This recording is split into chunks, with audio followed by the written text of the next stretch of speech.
one of the things that used to plague me was, but okay, yeah, he pointed this out before, and I've made some progress. I don't know if you remember me actually talking about mentioning, but I've made progress. And in my mind, I was like, but why doesn't he recognize that I have actually made progress? Why is this issue still coming up? That you are hard. Like you really take a hard stance and you don't allow any wiggle room. Tosala gwa kawala. Atunawulira gwa kalenzi. But the gist of it really is the fundamental question of whether I am free.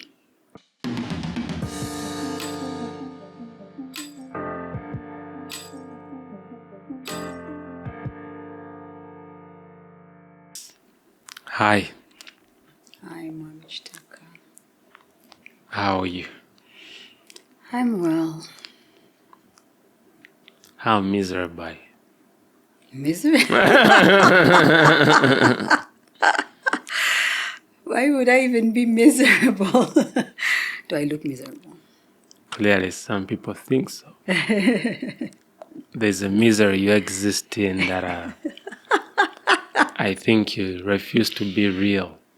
No. I think perception is a very interesting thing. So, early this week you received a phone call. From a pastor. Yes. Who had a couple of concerns of people out there. Yeah. So I just thought, I believe our podcast is about being real and authentic. So I thought it doesn't hurt for us to discuss that. Fair enough. To discuss some of the concerns that were raised. Perhaps in the discussion we may get inside ourselves. Yeah. But perhaps some questions may be answered that may be lingering in people's minds. They would possibly deal with the concerns. Yes. Some of the concerns. So, what was it all about? Okay, so the concerns. I think it's actually really one major concern. Yeah. It's just that it gets communicated differently because it comes from different places. And many times when people communicate an issue, of course they will express it the best way they know how and how they interpret it. Yeah. But the gist of it really is the fundamental question of whether I am free. I am free. Am I a free person in my marriage? Am I free to speak my mind? Am I free to express myself as I should? Or do I have some chains shackled on my feet? Yeah. Or that's actually, and I think it's, and I think one of the things, not I think, the trigger for it more often than not is the fact that some people get a sense that when we speak on the podcast, and I think it's actually come up before, that when we speak on the podcast, one of the concerns, this was mostly like in the last couple of episodes, not very recent though, that there were a lot of weaknesses on my part that we kept talking about. And they were not necessarily weaknesses about you that we're talking about. So there was a bit of a concern that how come that every time, many of the times that we speak, it's about me, and my weaknesses.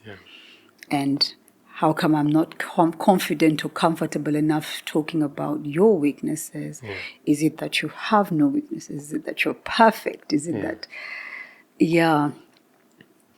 But also, I think my understanding of the general situation is that you know, when we encounter people in life, whether it is in person or at a distance, we form an opinion of them based on what we see. And our perception generally is reality. So I think for the longest time, the image that I put out there, and it wasn't putting out there as in I was faking it or whatever, was of this very strong-willed person, extremely firm and possibly even a little bit loud.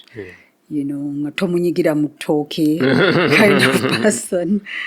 And yet, I think the person that's been unraveling on this podcast since we started, it feels like a subdued person, actually. I think the word is a subdued person. And I think from that perspective, I kind of understand where the confusion might be for some people. It was very interesting to actually hear of someone who I think probably not read the book, not read the Woman's Spirit book, but followed the postings on X at that point in time before we compiled the book. And they looked at some of my responses, and their question was, is it a question or a statement? It was actually a statement, and it was a very emphatic statement. Obviously, it wasn't made to me, it was made to someone else. It was a very emphatic statement to the effect that I don't think she's actually writing those stories. I think if she's writing them, then she's under duress. I'm like, wow. Shan, blink twice if you're under duress. I was like, wow. That was quite interesting. But what's interesting overall is the fact that, okay, it's interesting. Sometimes I laugh about it.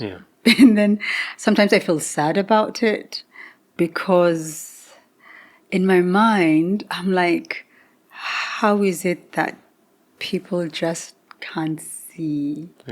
How is it that people just can't perceive a transformation when it's actually happening?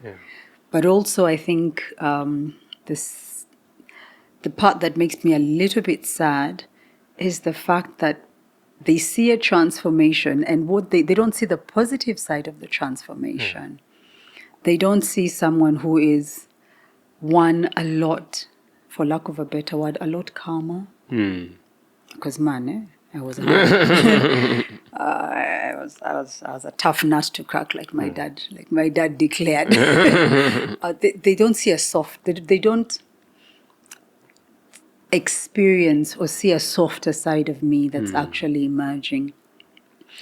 They don't see a me that's not very strongly opinionated and appreciate that, because I think they were accustomed to a certain kind of person. And I think that's what makes it a little bit sad, that you would think, or I would think, that there would sort of be a recognition and a celebration of, wow, this is a new person, and we kind of like this person. But again, I'm not here to be liked. Now, this is the old me. But some people like. Oh yeah, some people actually do. I remember someone who made a comment sometime, and they were shocked. I think they encountered the podcast, and this was someone that I don't remember them, obviously, but we were at uni together, and they were shocked at the stark difference between the two people, the one that they encountered at uni and the one they were seeing now. And they were like, you were really a mean person before. You were really tough. You were really hard. And this is a different person. Yeah.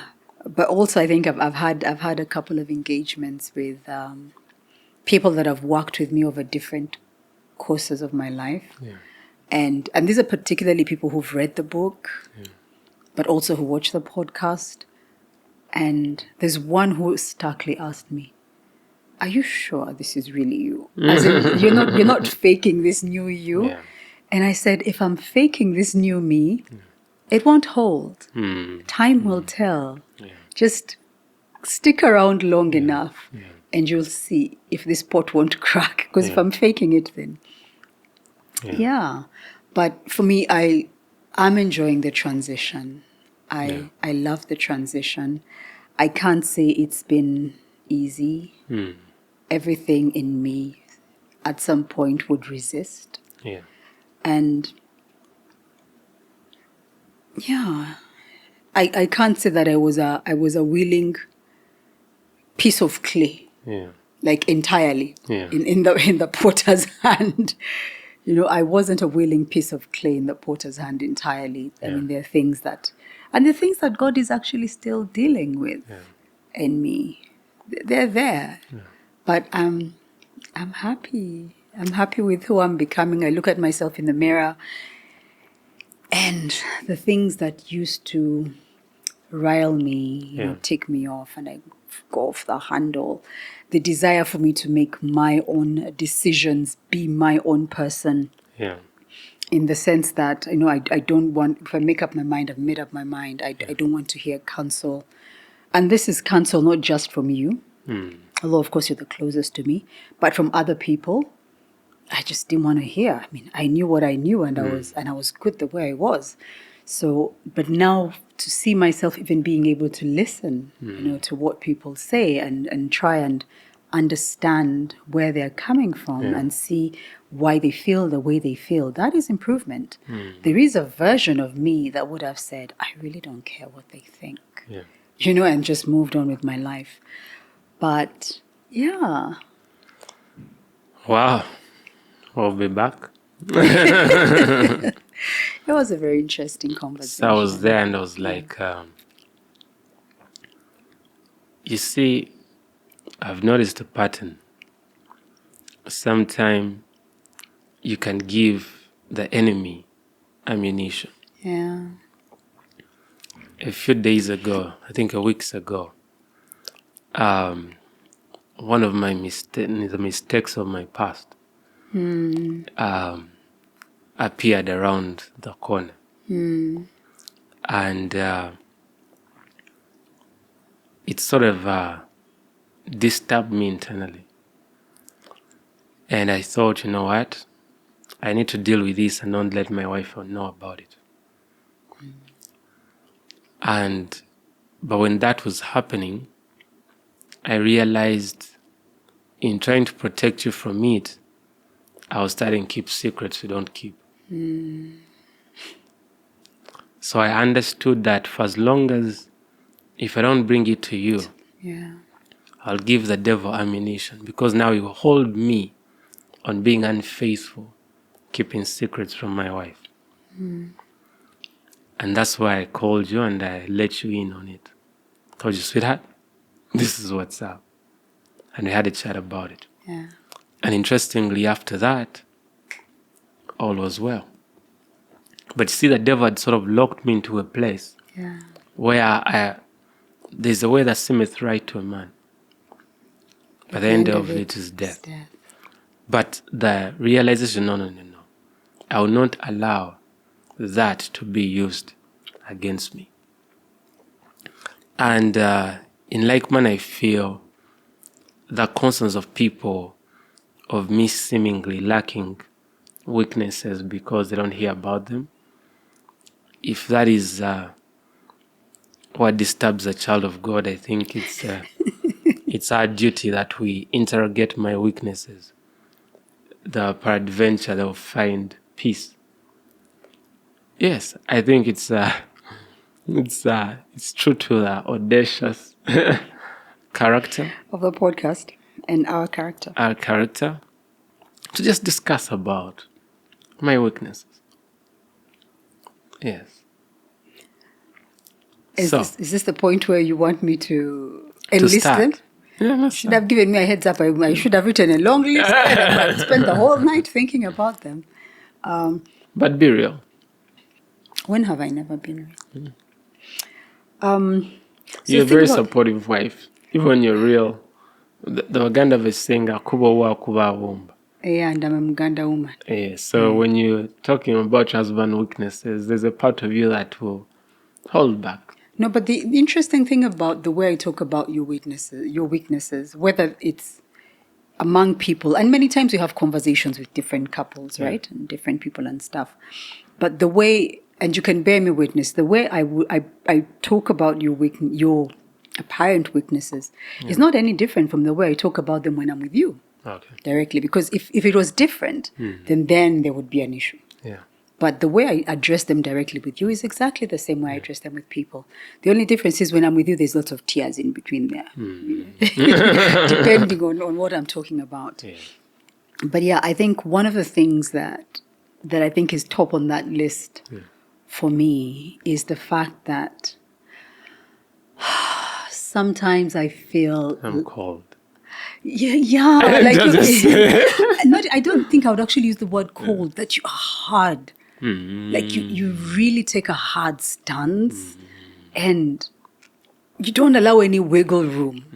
You know, you are, because sometimes I'll come to you with an issue, right, and you won't. Let me put it this way. You won't faff around. Yeah. You know, you won't try to be politically correct. You'll give it to me as it is. Like, really just give it to me as it is. And many times when you do that, I feel, I'm trying to remember, but there are quite a number of examples. But when you do that, somehow it makes me feel, I get embarrassed. I get embarrassed. I feel fake. Fake is actually, not fake as in not real, but I get embarrassed. Yeah. Like, how did I not see that? And I think it's also because many times when we're in those situations, I'm probably either trying to cut corners, you know, not give my best, to do my best, and you will just give it to me as it is. You look me straight in the eye. They won't even be sweetheart. No. You will just speak. Yeah. And I will often feel the way Malika feels. The way she feels when I'm reprimanding her or something like that. And in that moment, it doesn't feel good at all. Because I think there's a part of me that wants, you know, to feel, not to feel small. Yeah. But the beautiful thing is that what happened eventually, what started happening eventually, is I started seeing or listening or hearing beyond what you were saying and thinking about what is his intention. His intention is to make me the best version of myself. And not necessarily make me the best version of myself, because I think when we had just met, you were very clear about the person that you saw. Yeah. Yeah. Not with your physical eyes. And you are also very clear, and I also came to recognize some of the incongruences in my life. So what I recognize in many of these moments is it's not you being a bad person or a mean person, but what you're in effect trying to do is to just call out that which you know I am capable of. You're calling that greatness out. And truth be told, sometimes you can't be nice about it. I'm your harshest critic. Yes, you are my harshest critic, but with good reason. And I think I sort of compare it to the way I relate with Malika in some shape or form. Because I know, and I keep telling her, I know you're a very intelligent girl. I know you're a smart girl. I know you, but you're not pulling your weight. And I can tell when she's really just dragging me along and doesn't want to do what she needs. And that's when I really get tough. So I think I started looking at our experiences through the lens of how I deal with our daughter. Yeah. Of course, that might sound a bit weird because I'm not a child. But it's still leadership. Yes, it is actually. And I think the reason why it was probably also a bit difficult for me to take initially is because I had never really experienced that aspect of leadership in the only place where I had experience of leadership, which was in the workplace. I never had to experience anyone being stern with me over anything for that matter. So for the longest time in my mind, I was a star. You know what I mean? I did everything right. I had a very high level of self-awareness and on the positive scale. as far as the work environment is concerned. It's the only thing I can compare it to, really, because it's the place that I've spent the greater part of my life working. So I've never been in that space where I've had someone in a position of leadership call me out on certain things, or at least major things. So now getting into marriage, and for the longest time I was really my own person. I don't look at it as independent per se, but people think it's independence. But I was really my own person. I made my own decisions. And I never had anyone to lead me in some shape or form. And even when I was in a few relationships here and there, I don't think I was the easiest person to lead because I sort of was on a high horse half the time. So I get into marriage and I'm marrying my friend, getting married to my friend, and we'd had a fairly sweet 4-month stint of dating. And then, of course, I think I saw a totally different side of you, the sweet, goofy side of you, that people never get to see and stuff. And then now I get married and I realize, hey, my friend, this is business. So it took me a while. It took me a while to adjust to that. So yes, you can be hard. But I've also seen that with other people as well. Maybe hard on other people. Hard on other people as well. You're hard on other people as well. But I used to wonder, how come they don't respond the way I respond to your hardness? But I suppose it's because I'm too close. There's that familiarity. I'm too close. I'm your wife, so I would take things personally. But I recognize that the same way you're hard on me is the same way you're hard on the people that actually work with us. Especially, and this is critical, especially when you know that they're capable of doing more. That is the one thing I noticed. When you know they're capable of doing more, but also when you recognize, when you know that they're capable of doing more. But away from the hardness is the fact that you just tell it as it is. Those are different? Yeah. Although it also contributes to the hardness. You actually really just tell it as it is. You don't, there are no bells, whistles, flowers, frills. You are very straightforward. And that can be extremely uncomfortable. Oh, really? Yes, it can be. It can be uncomfortable because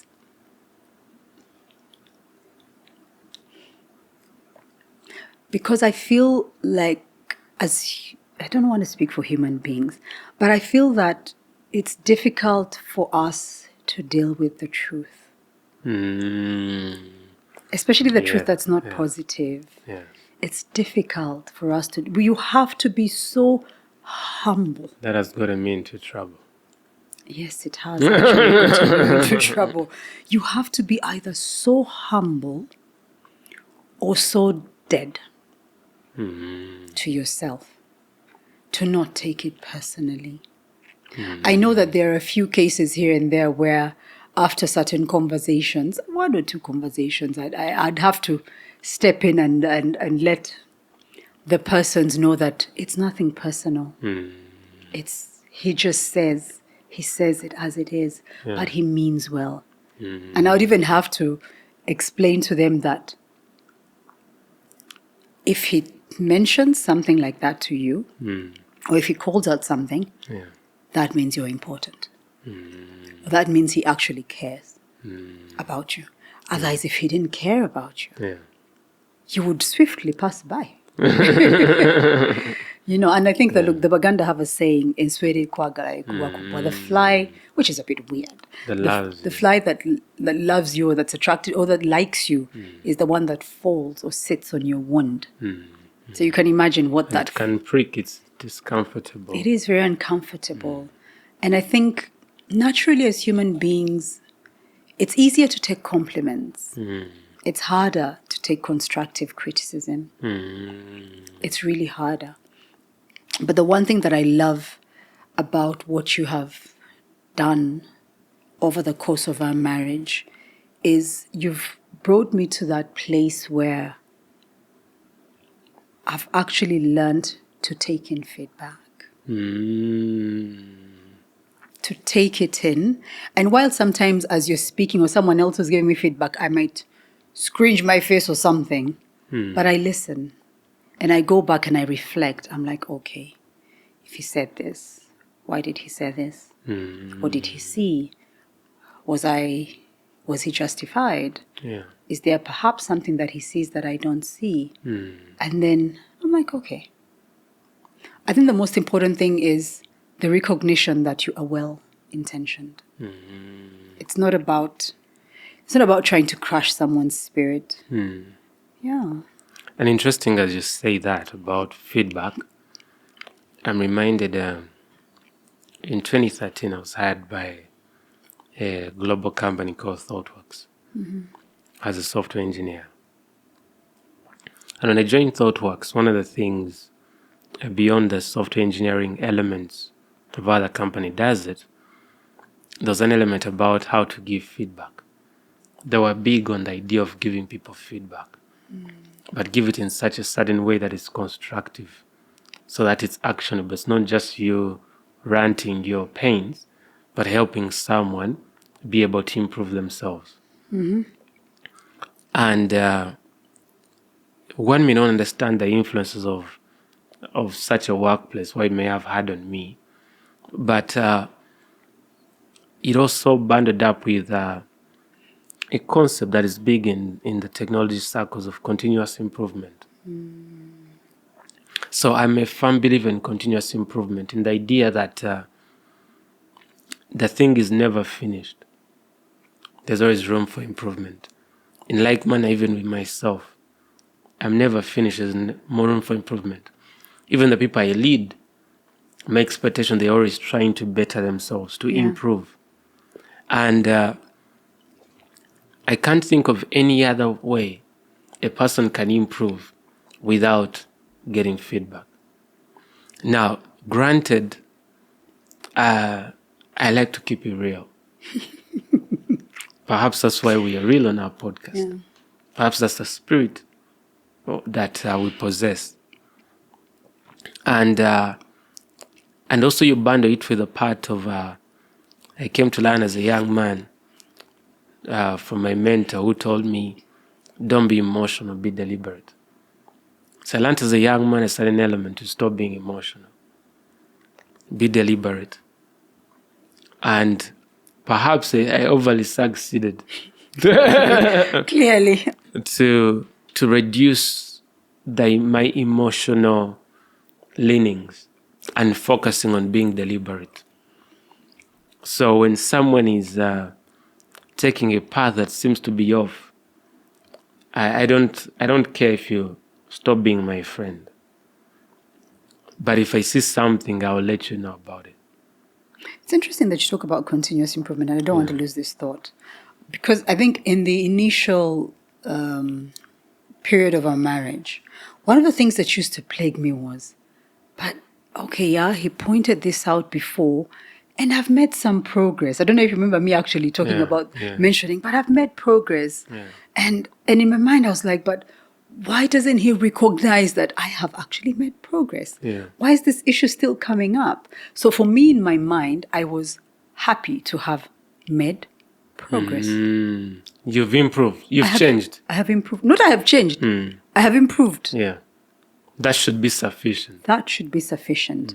And even as I talk about it now, I think there might be an interesting correlation to work. Work in terms of work as I knew it before, in terms of not focusing on the key result, but focusing on what you have done towards the key result. Measuring the KPIs. Measuring the KPIs. So it was because we were measuring the KPIs, it's easier to report what you have done. Even though it has not gotten the result. So you have a win. You have a win. Without success. Exactly. And this has actually just occurred to me right now. And I think that's why I was so bothered. I was like, but I did Yeah. XYZ, Yeah. which is not very different from the place of work. Yeah. So I delivered XYZ. Yeah. As to whether XYZ was effective is not the issue. I delivered it. It's interesting because something that usually disturbs me about people, when someone tells me what they did, As I'm like, I don't give a damn what you did. I What want did to you see the get done? result. Yes. Yes, it's not about the doing, it's about the result. Now you can see that's quite a chap who relates like that. But it's a place also bundled with this passion for excellence. Yeah. And I've found that mediocrity is justifiable. The mediocre, he does something and doesn't get the result, but he finds contentment in the doing. You see, you tell them, did you read? They're like, yeah, I read, but they read for an hour. So they read an hour enough to take a box of reading, but they didn't read to try to finish it as much as they can. You see, it's an interesting part. For example, one may say you're supposed to give, and they go and take Cain and Abel. They all gave sacrifices to God. Yeah. Everyone ticked a box they had That given. they've given, yeah. But there's one who gave above and beyond. It reminds me of the gentleman who follows our administration who paid us a visit. And while we've been in a sort of a shaky financial period, believing God for a miracle, and he comes and he brings food. But what I found fascinating, he didn't just bring food, you're the one who raised my attention to it. Yeah. But everything he bought the fattest of it. Yeah. The fattest batch of matoke. The fattest pumpkin. The fattest pumpkin. Melon I have ever The seen. fattest melon. I was like, wow. Right? And why I like that, he's clearly someone who's been blessed by administration about excellence. I don't know, but that may have been a place. Because excellence is not just about you doing, it's doing the best. Yeah. Yes, you can do something, but it may not be the best. You can read. Did you read your best? Now, that is a side of who I am. I am that leader who's leading the Kitaka household to greatness, right? To excellence. Now, I am the champion of those values. So when someone falls short, I'm going to call them out. And yet, interestingly, I'm also submitted to those values. Yeah. If I put in less than necessary, I wouldn't mind being called out. Right? But you also lose the moral authority. And even as you were speaking, I thought about something. That one of the reasons perhaps why I struggle to be consistent in my dealings with our daughter is because I don't entirely have the moral authority. I don't have the moral authority. Yeah, I feel like, so I'm calling her to do this. I'm calling her to sit and read her books. And I'm telling her, how much did you read? And have you done the research? And sometimes I am reminded, but these things that you're asking this child to do, are you doing them? Because you also know that in your space, in your work and the tasks that you need to accomplish and everything that you're doing, you are not pulling your weight. Yeah. And that's why perhaps I will raise my voice a bit, get angry, threaten, pull her, but then I never follow it through. Because in my heart of hearts, I don't have the moral authority. Yeah. I really don't have the moral authority to do that. And that's a very interesting idea. It is akin to, it's about being leading or leading by example. When you are actually walking the talk, you will not shy away from saying certain things because you know that you are in some shape or form above reproach. You won't shy away. But if you know that you're falling short, you will not have the confidence to actually do what you ought to be doing in the position in which you are. Yeah. It's a supervisor at work who doesn't show up on time, doesn't come to work on time. You can't start calling up you for coming late. Yes, barely does their assignments or submits their reports in time. It becomes really difficult for you to actually engage your subordinates. Yeah. But if you're the first person in the office at 5 or 5:30 or 6, and you are consistent, Yeah. and you're the last person to leave, not that people should leave the office last, but you're the last person to leave, Yeah. and you don't hang around the tea area, Yeah. jazzing and stuff, and you don't go for lunch for 2 hours, and you actually do your reports and do your work, and then when you speak to your team members, Yeah. you have the moral authority. Does it mean they'll be comfortable about it? Absolutely not, because no one likes to be called out. Yeah. But they will respect you for the fact that you are speaking from a place of living by example. Yeah, and I feel like that's one of the things when I'm not being weird, it's one of the things that gives me peace. I'm like, my husband is not asking me to do anything that he doesn't subject himself to. Yeah. He doesn't. I mean, I have seen how much you read. I've seen how much you read. I've seen how much you listen. How you've created a habit of listening to podcasts consistently. As in, you are consistently growing in every single area of your life. And I try. I try. I'm like, too much work. And I have all sorts of excuses and stuff like that. So I think for me, one of the things that sort of made it easier as we went along is the recognition that he's not asking you to do something that's complex. He's not asking you to go to the moon. He's trying to get you to get to a place. Idea. It's not a bad idea. Considering people are now going to the moon. Yeah. He's not, whatever he's asking you to do is because he knows it can be done. Because he's done it before. Yeah. And he's doing it. But also because he knows you have it within you to do it. And far be it from him to just let you just be. It's like a mother who just Yeah. Yeah, and that makes it easier for me to deal with. And interestingly, a lot of times we are shaped by the lives we've lived. I remember when I dropped out of university, I was 19 years old. And I had a goal to show people you can make it in the world without a university degree. Which young man sets out with such a cause to prove it can be done? What did I dedicate myself towards that? I spent my days in a tiny room in my father's house. A tiny room. And I once bought a chair from a very easy complex. 100,000 shillings. I wanted to manage my back because my back was hurting. I had back pains. And the first day I went home with the chair, I was excited. I tried to move back. To lean back. Pa! It snapped. I felt my money lost.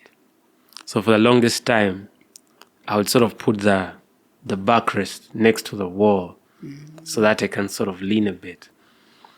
And I would be in that room, and there was a times when we had load shedding issues in the country. I had bought a tiny laptop. They were called mini laptops. They were small, but because they were small, their batteries used to last long. And I would sit on that laptop, and I'm reading around technology and things like that. And until the time I've talked about it over and over again, when my friends were graduating, and a friend invited me for his graduation. And I was in that room, and I saw my friends were out, and my life had not turned around. And I felt very terrible, and I remember asking God to pull me out slowly. You get? And I was alone, man. I took a path that was known a popular path, The less trodden path. the less trodden path. And yeah, man, I felt at the bottom. And but luckily along the way, God in different ways, He brought someone into my life who sort of helped me get out of the bedroom. And I remember the first time he took me to a hotel for a meeting. And the worst part, when you've been struggling, the worst part is your confidence. And the desire to stay behind, to not come out, because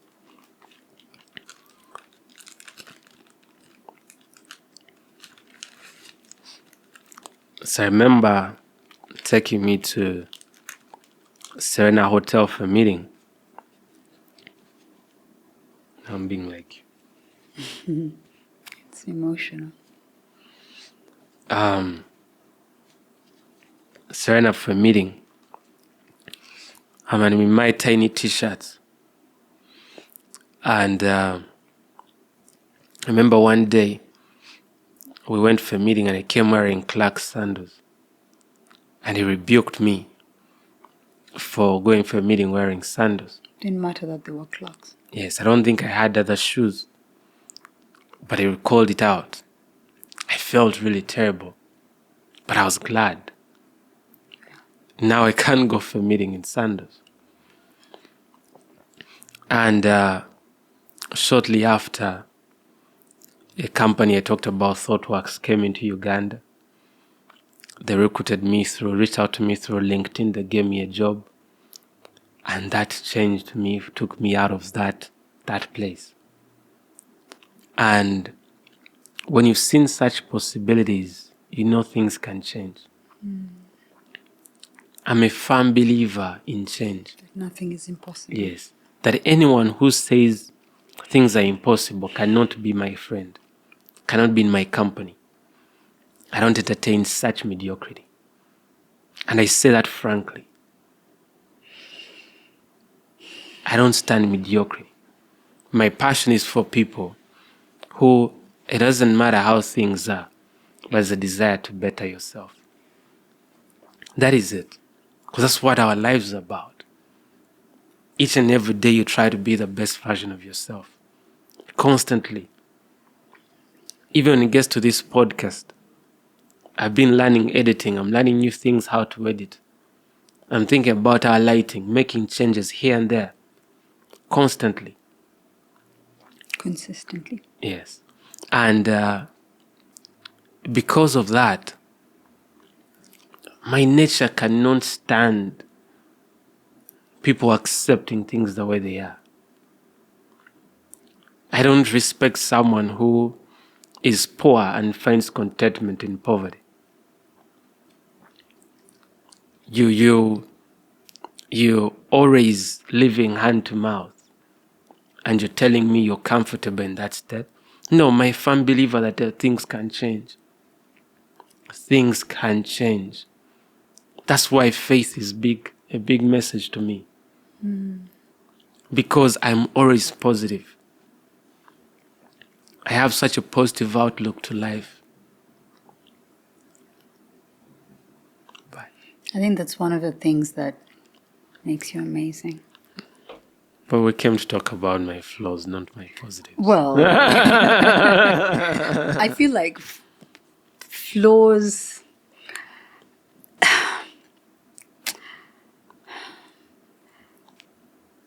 I feel like they're intertwined.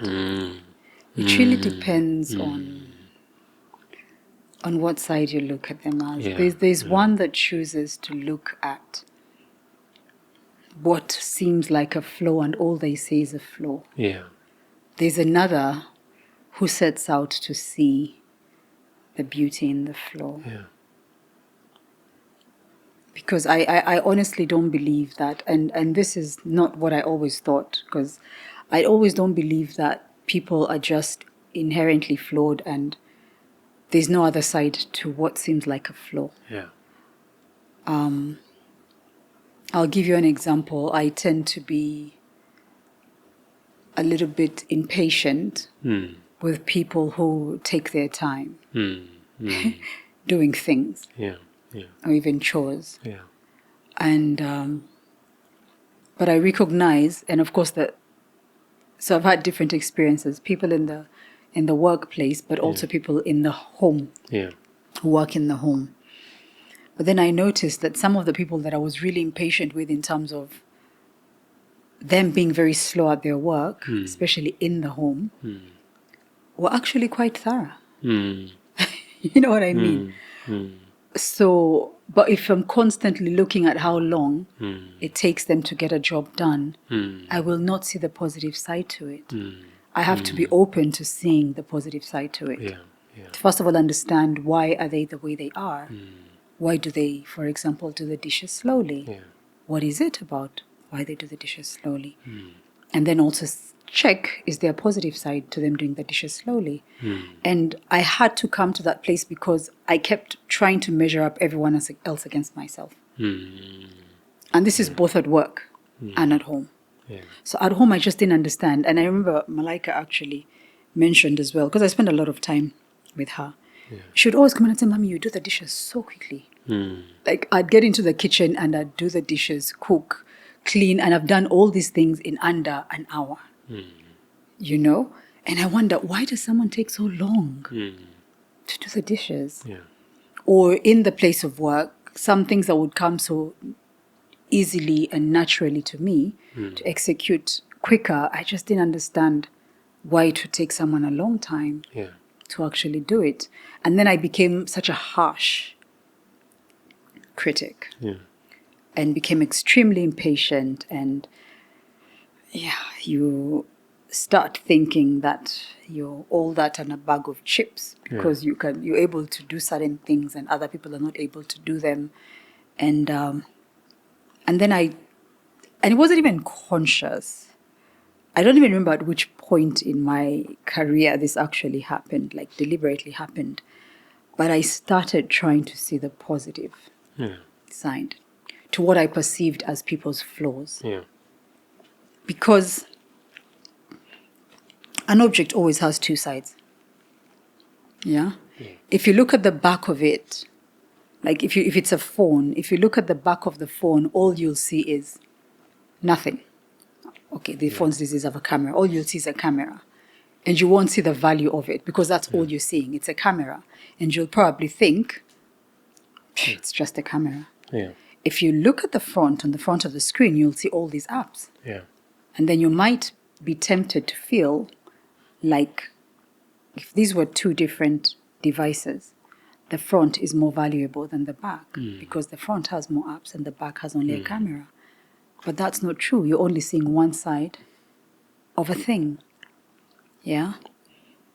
So, yeah. And what you said is very profound. It's the idea of a double-edged sword. A number of my I was going to say heroes, men that inspired me, they are flawed men. Very. When you find Steve Jobs, he's one of the people who inspired me a lot with his love for excellence. But he is a man who was sometimes quite the harshest chap there. They started the company. I think they had some people he started who were with them when they were starting Apple. And for some reason, when they started giving out shares, he decided not to give them any shares because he felt they didn't do much work. Wow. Now, interesting as all that may be, all those flaws, he created one of the most valuable companies in the world, right? You find a man like Elon Musk, a very crazy fellow. He's not the most liked person by everyone. True.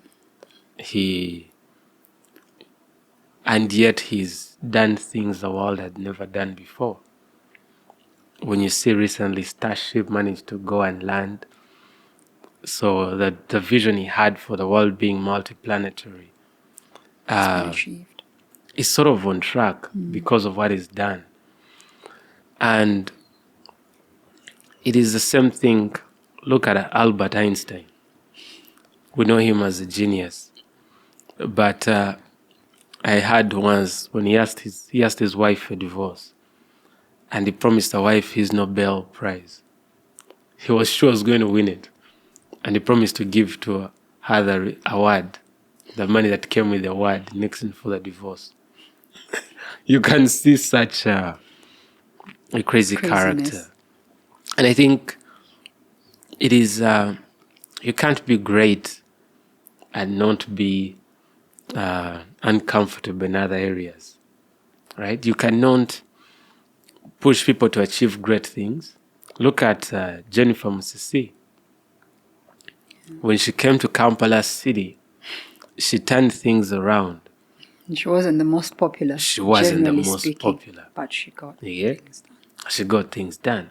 And I think it is a decision every leader has to decide.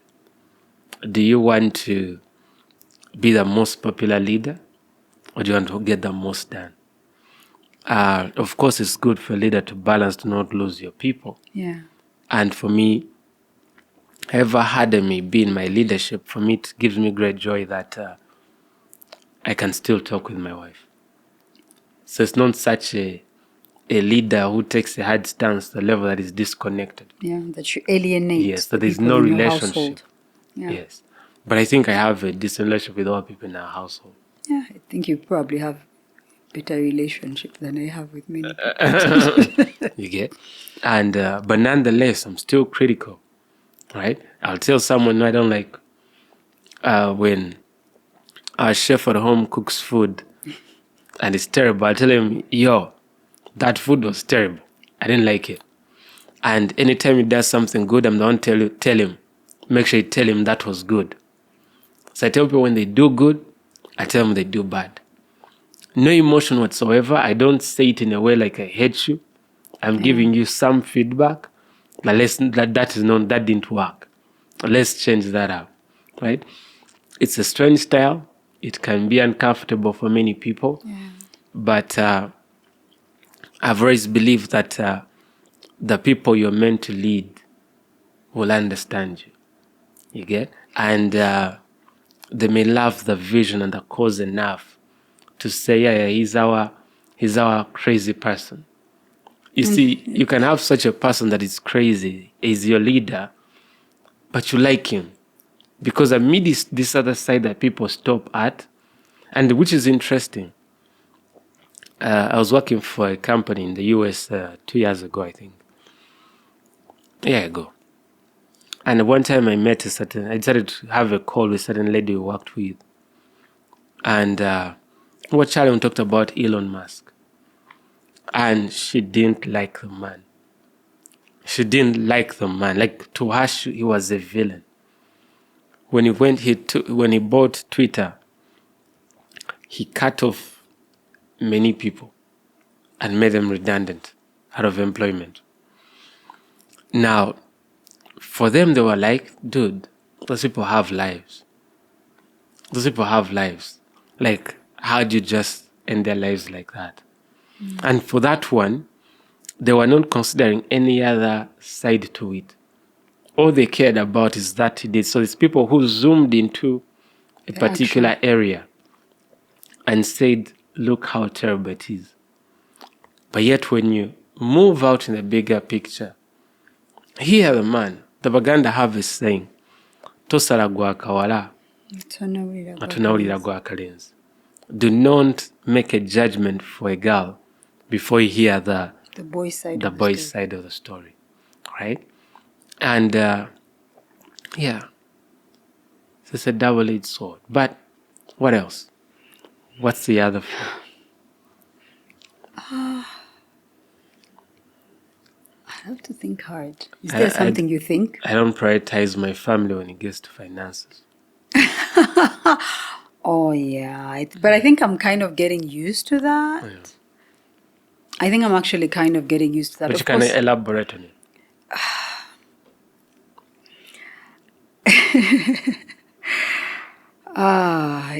It's a very interesting thing. Interesting because I came from a certain place with a certain relationship with money. Yeah. Yeah. And I think for me, for the longest time, and I know we're supposed to be talking about you. I'll talk about you without talking about myself. The relationship I had with money is, I mean, I've worked all my life. I worked all my life to make sure I had money in some shape or form. It wasn't much, but it was enough to sustain me. So I never really understood or knew or had the experience of depending on anyone for anything financially related. And I bless the Lord for that. But also it rendered me almost incapable of being very generous. Because one, it was never enough. So I didn't feel like I had enough to just be dishing out money, you know, unless otherwise. Of course, there were specific things I spent money on. I knew I would give into ministries and stuff, but that was also from a religious perspective. In my mind, I'm like, I can't do God's work, so I will support people that are doing God's work. Yeah. And that was like in the earlier part of my life. Much later, I got very attached to my money. Yeah. So fast forward, enter my husband, who has this is not negative, it's positive, who has like the biggest heart I've ever seen. I don't know if it's a heart. Okay, well, I am the one. Okay. I don't think it's a heart. Okay, I don't know what it is, but you're not attached to money. You don't get attached to money. It's like from where you sit, money comes in and it goes out. It's not supposed to just sit there. Yeah. And I juxtapose that against me, who at a certain point in my time in my life had millions of money sitting on an account. Like millions, over 10 million plus, just sitting on an account waiting for a rainy day. Yeah. You know, like I've saved and saved and saved and saved and it's sitting there. Yeah. And if you came to me with an issue, I'd be like, but I don't, because this is my safety stash. Yeah. I wouldn't even think about it. You know what I mean? So then enter you, whose general, the way you live your life and your relationship with money is, if someone is in need, you're not even going to blink about it. Yeah. You'll give. Yeah. You know, you won't even second guess. And that's the man that I met. Yeah. Very generous and big at heart, at least from my perspective. So I get married to you, and and you're making some really good, amazing money. Yeah. And quite a chunk of that money used to go out. You know, it used to go out. And it was never an issue. It was never really an issue for me then, because I had 2 jobs. You were making lots of money. So we had enough money to go around. You had 1 job. You left your job and got married. Oh yeah, I had. Yes, I had 1 job at that point in time. And but we had money, you know, and even when you had little, it's almost like whenever money would come in, it would just have to go out. I don't remember any given time where you were sitting with millions of shillings on your account. I don't remember that at all. The money would somehow just leave, and it would rarely be spent on you. It would be different things, people and stuff like that. And I think that was sort of comfortable in some shape or form. Of course, at some point I was like, but why aren't we doing this with this money? But I think because I didn't necessarily think of it as my money at that point in time. And it wasn't because of anything you said, because generally our money was shared and we had a joint account. But I felt like I don't have a right to be dictating how you spend your money. But also because I knew what the money was going to and towards, I was like, this is probably how we get blessed, because my husband is quite generous, so let that happen.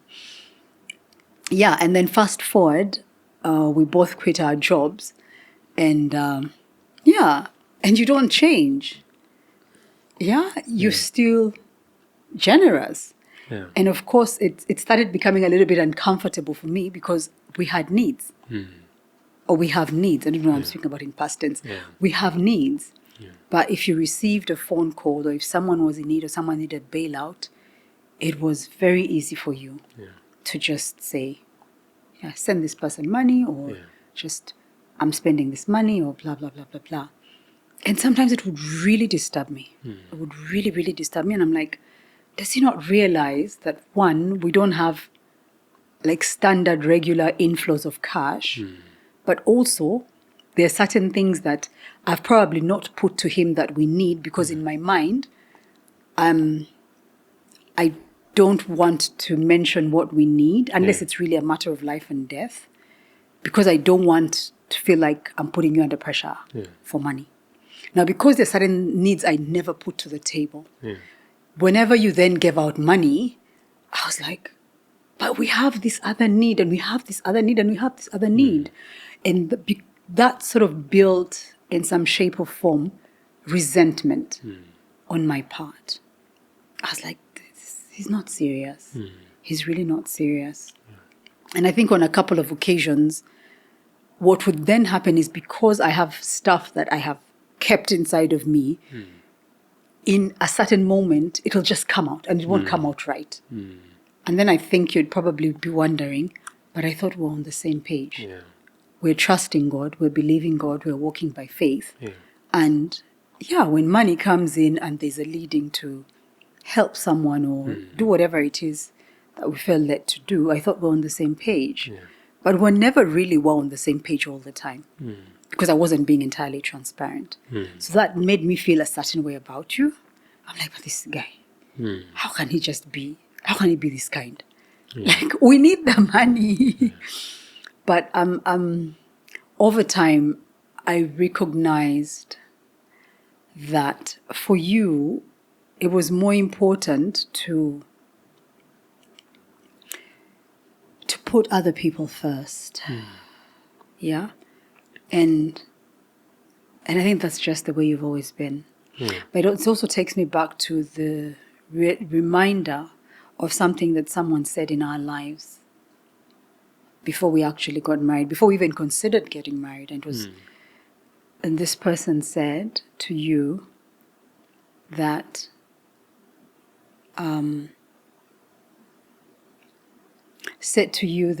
no one will understand you like I understand you. And I didn't even understand you that much. So I think they were speaking prophetically. And they said to me, no one will love me like you love me.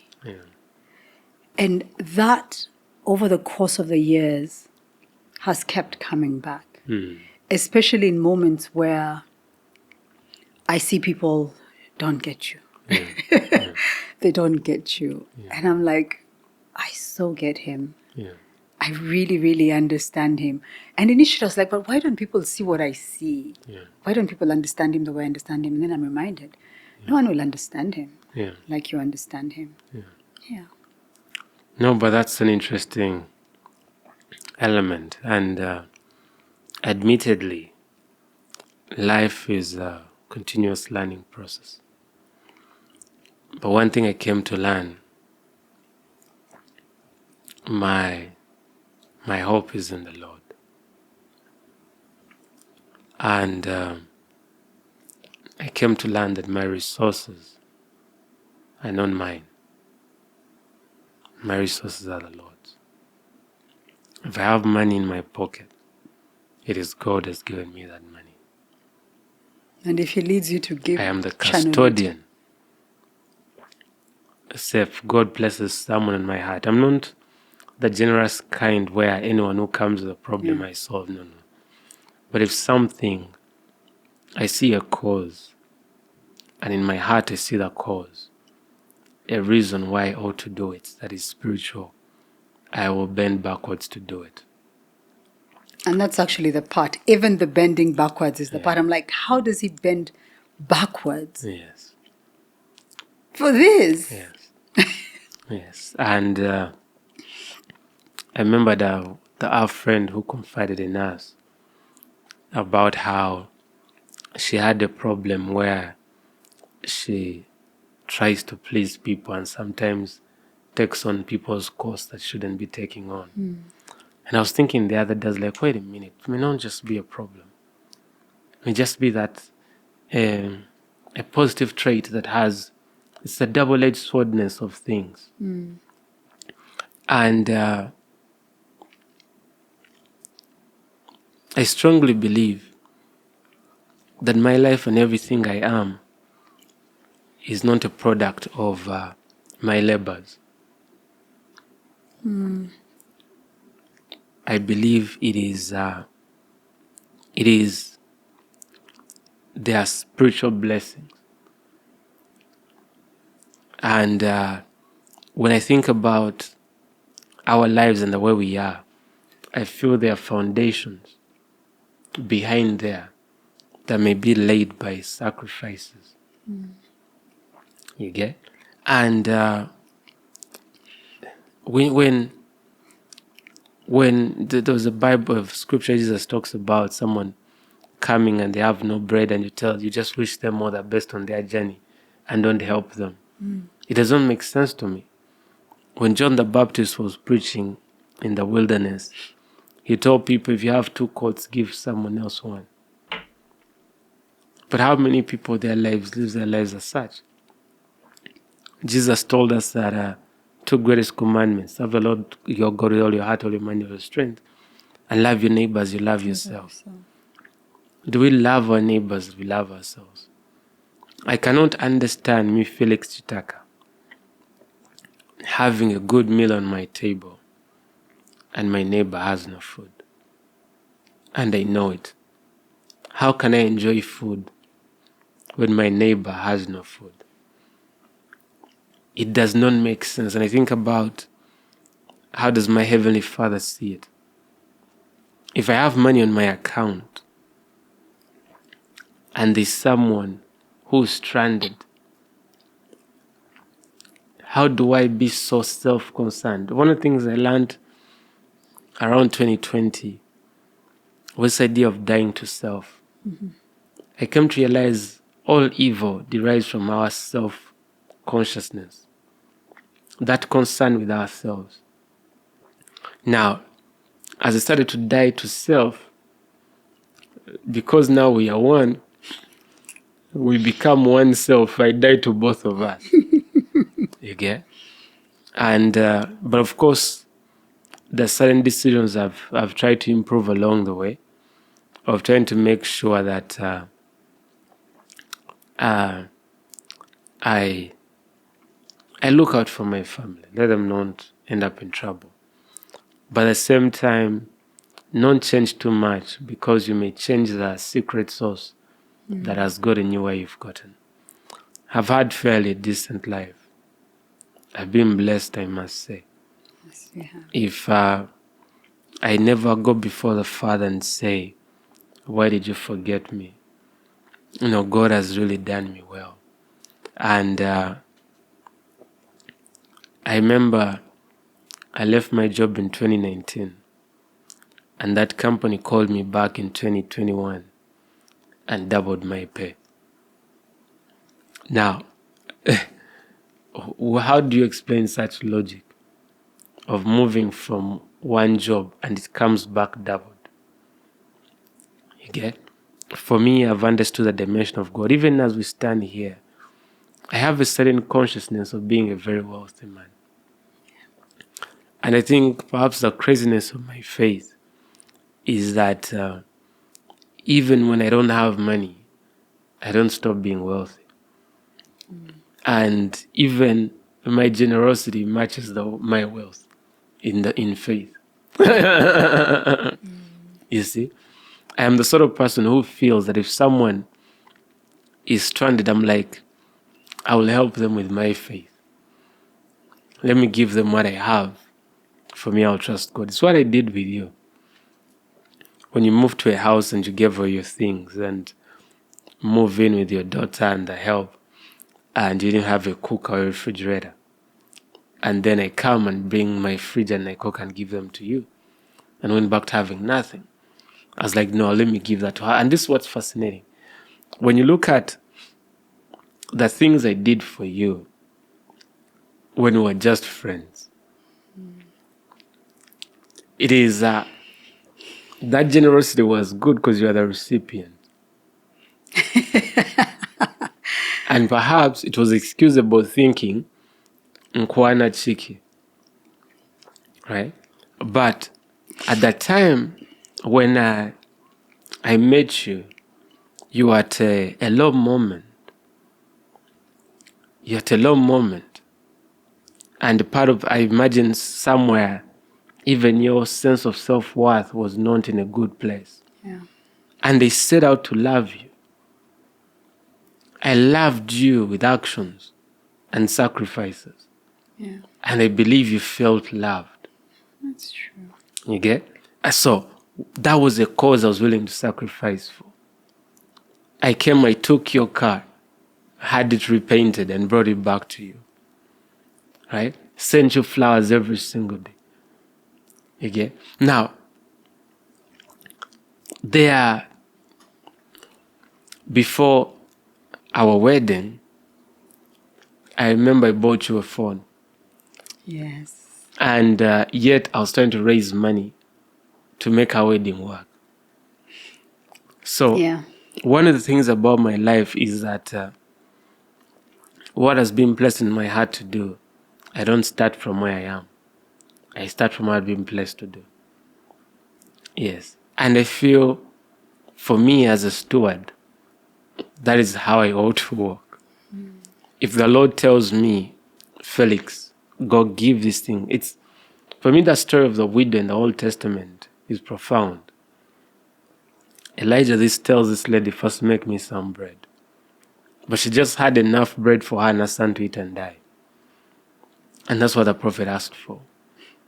Now, the worst thing I hate is that God asked me for something. And you can't give it. And I have it because Jesus says the birds of the air don't labor, yet they do not lack. And yet the Lord feeds them every single day. He told us to pray for, give us our daily bread. I trust the Lord for my daily bread.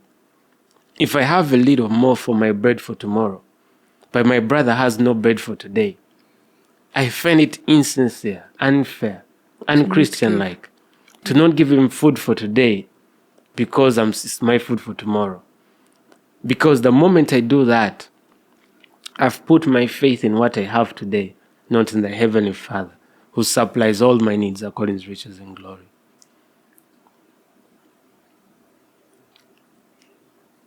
But it looks terrible. I seem to turn all my weaknesses into strengths.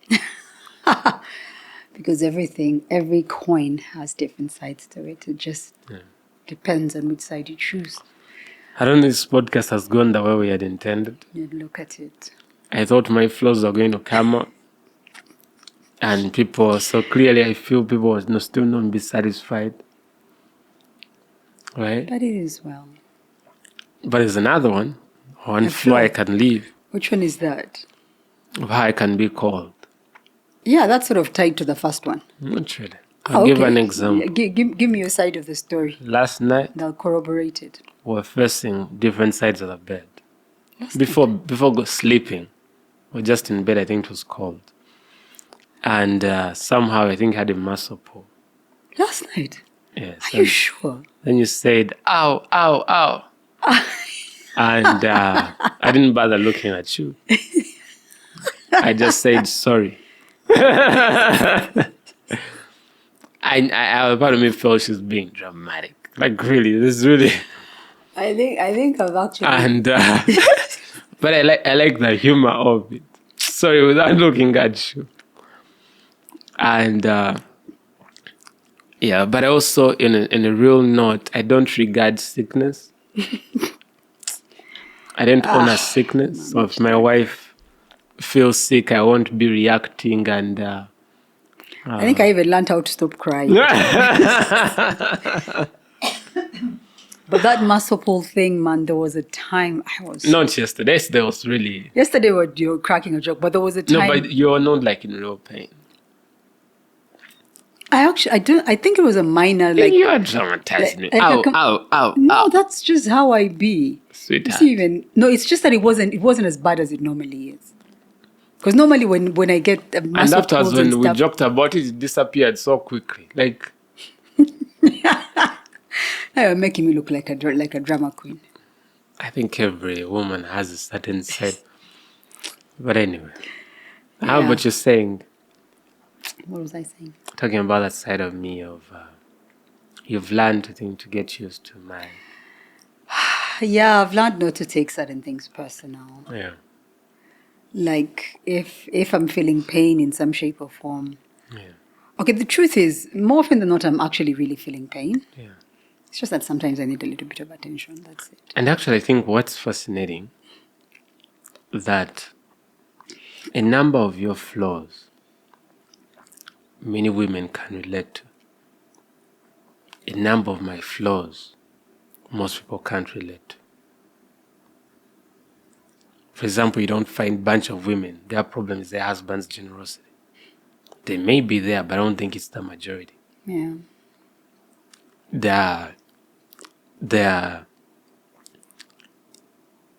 They don't think many women, their husband's problems, like they're always calling them out to greatness.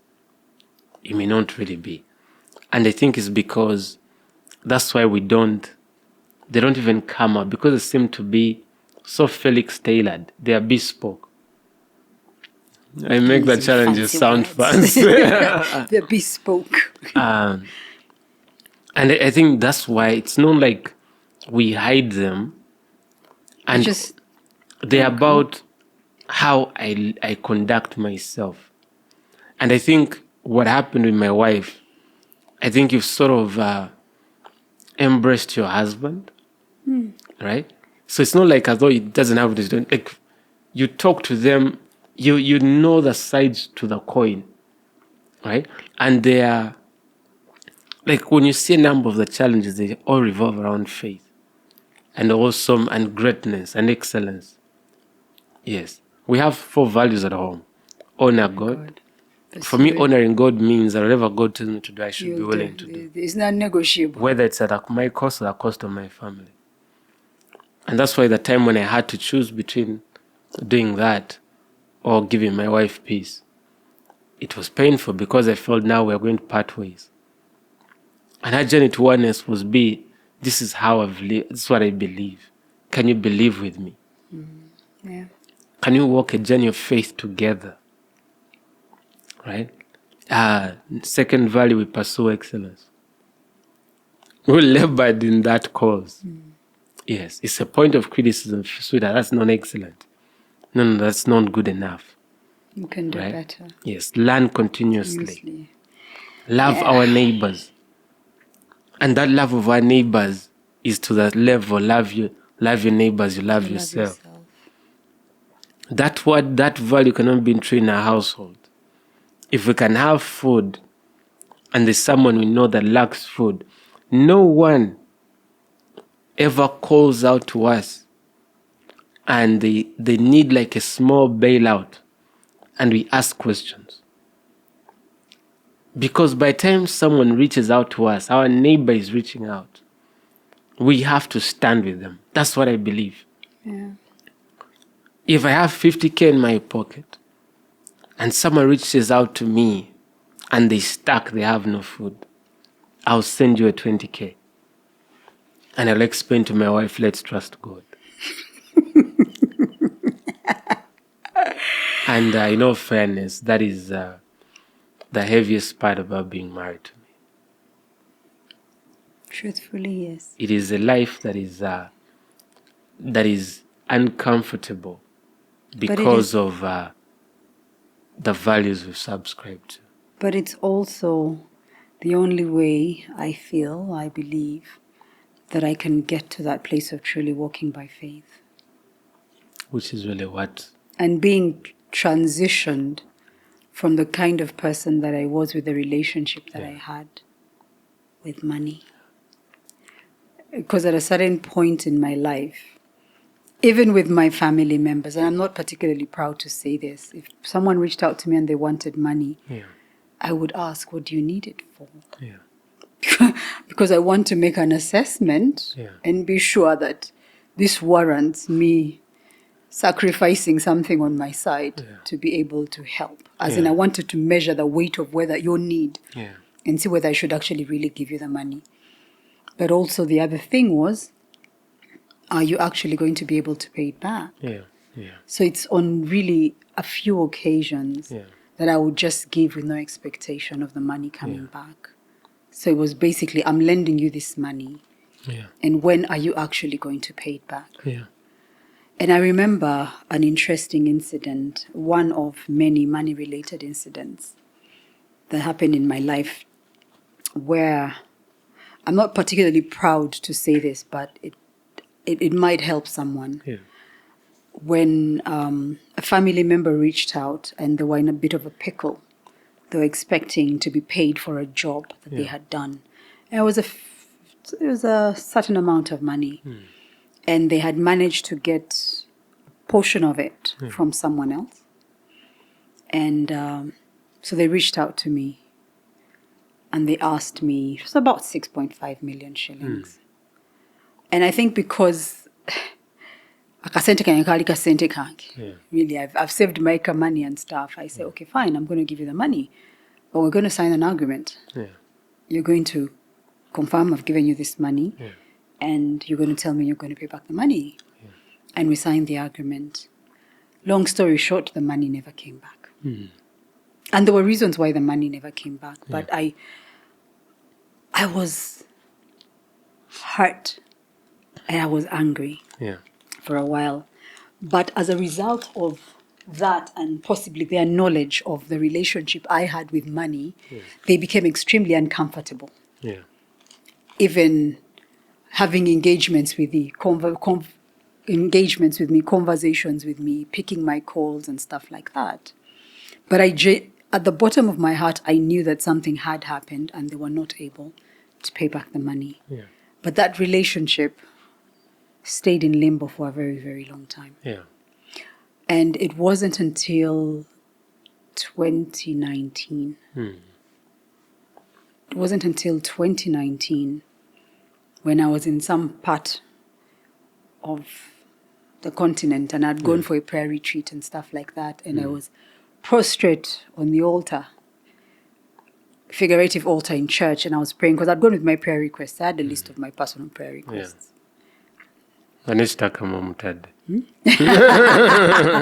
No, gonna list with them because I mean this was in October. Husband.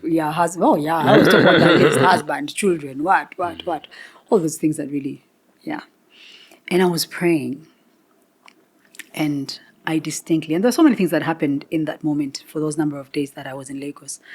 But I remember distinctly the thought coming back to me about how the relationship that had been broken with this person on account of money. And I felt the leading when I was done to call them up.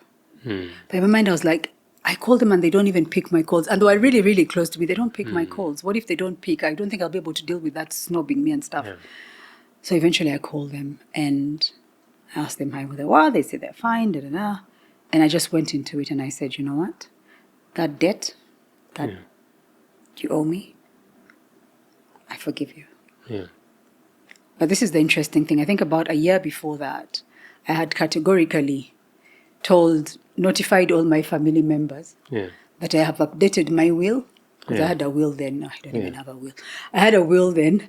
I've updated my will. And by the way, all of you who owe me money, just know you're in the will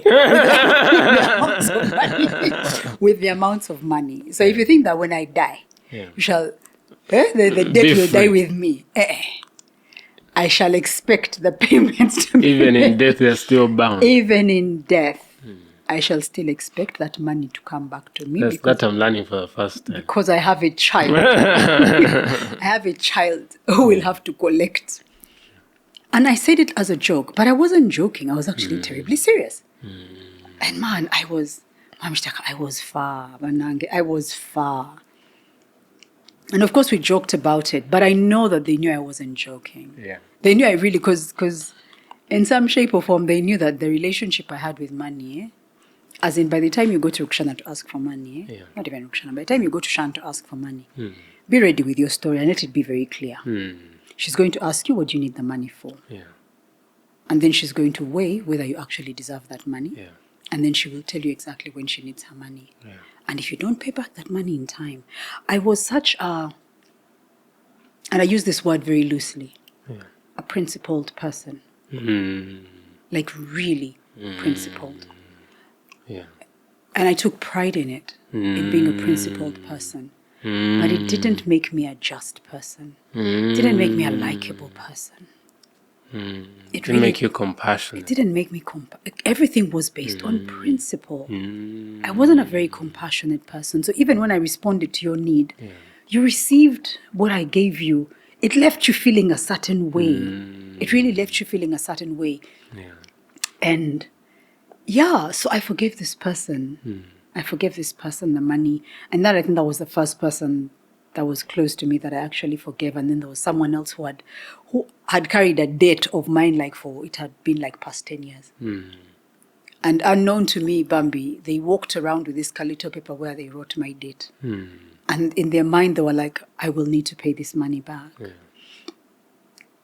And as soon as things started looking up for them and they had gotten this really great job and they were going to be paid like some really great amount of money, I remember that time I was speaking to them in the morning and they were driving to work. And one of the things that they said excitedly to me was, oh, by the way, my first salary of this month, because I was talking to them about fast food. Because in my life, God had transformed me by then. I think we were actually even married by then. No. We were not married. But okay. we were very close. We were very close.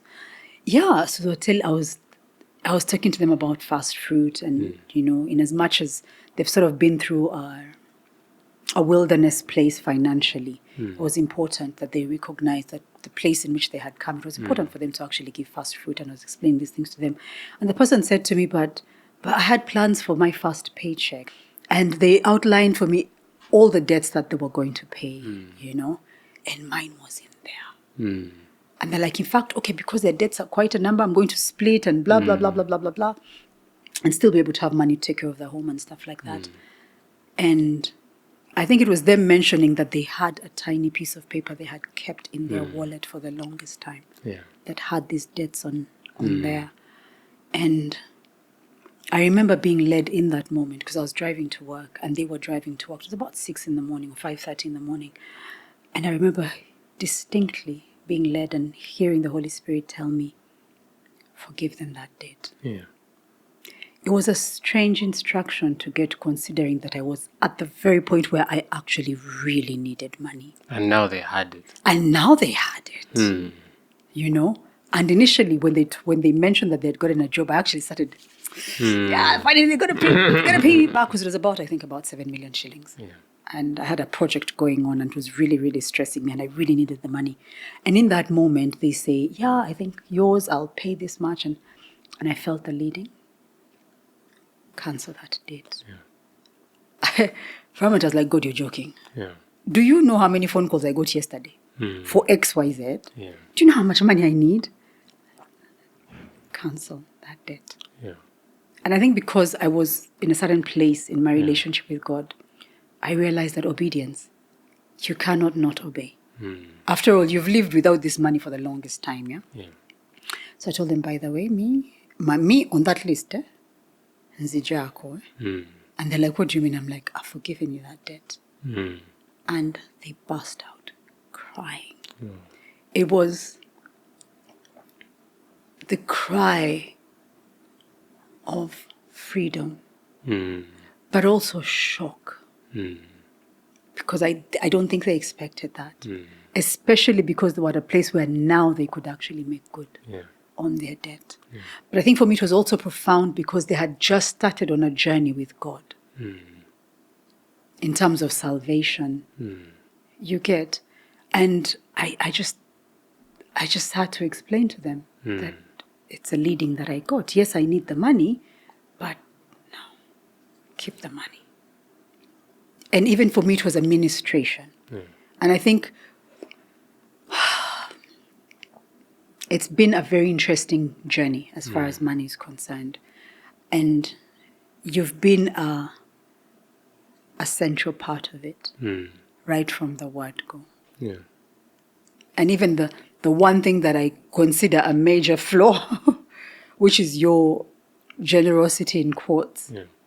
is still part of me being on that journey and God showing me that you cannot be attached to money. It's just money. Yeah. It comes and goes. Yeah. The treasures that you need are, money gets destroyed. People lose their lives. People lose everything. Yeah. And you're holding on to money. Yeah. Yeah, so I think for me, the long story short, when I look at your perceived flaws, which honestly for me are momentary, depends on where I am, depends on how anchored I am. That's how I respond and and I look at the positives, not just the positives about you as a person, but how God has used you as part of my transformation journey. The flaws pale in comparison to that. Amen. They really pale in comparison to that. I don't think anyone else could have had what it takes to do life with me and stick around for this transition. I can't guarantee a smooth life. The one thing I'm sure of, a meaningful life. That is the promise I can make. It is not a safe life. It is a life that is meaningful. It is interesting.